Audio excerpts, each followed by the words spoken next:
ใจในพนมเปญการวิธีเอตโปนในวปทจีสำรันในริขมายสมัยทำไมนักบรรทอติดตามบรรดาแคดดับเบิลซับไซก้นระบบกระตาว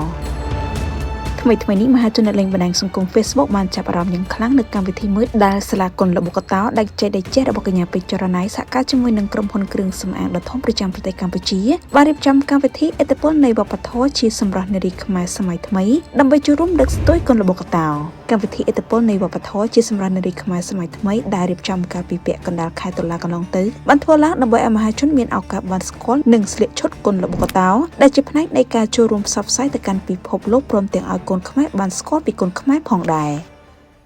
ចាចឹងសម្រាប់កម្មវិធីនេះគឺយើងបង្កើតឡើងដើម្បីឲ្យយុវជនជួយទៅជាពិសេសគឺចូលមកចំនួនក្រោយឲ្យគាត់មានឱកាសក្នុងការស្លៀកពាក់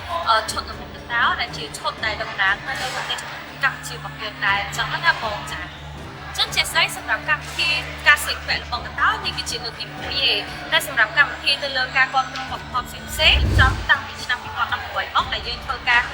ស្ត្រីនៅក្នុងយុគសម័យដែលយើងមានការស្លៀកពាក់ទៅលើឈុតបុរាណទៅលើឈុតផ្សេងៗដូចជាសម័យកសម័យវែកនិងសម័យចក្រភពជាដើម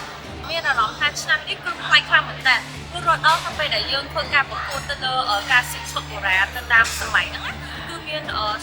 សិស្សតែជាស្ត្រីដែលគាត់មានវ័យចាប់ពី20ឆ្នាំឡើងទៅតែសម្រាប់ឆ្នាំនេះវិញគឺយើងសង្កត់ថាមានចាប់ពី1ឆ្នាំ7ខែរហូតដល់អ្នកដែលគាត់មានវ័យចំណាស់គឺគាត់ចូលរួមហើយគាត់ជាមានការគ្រប់គ្រងច្រើនពីបងប្អូនតែថាយើងក៏សប្បាយចិត្តដែលយើងបានគ្រប់គ្រងទៀតជួយផ្សព្វផ្សាយទៅលើវប្បធម៌ខ្មែរបានកាន់តែច្រើនចា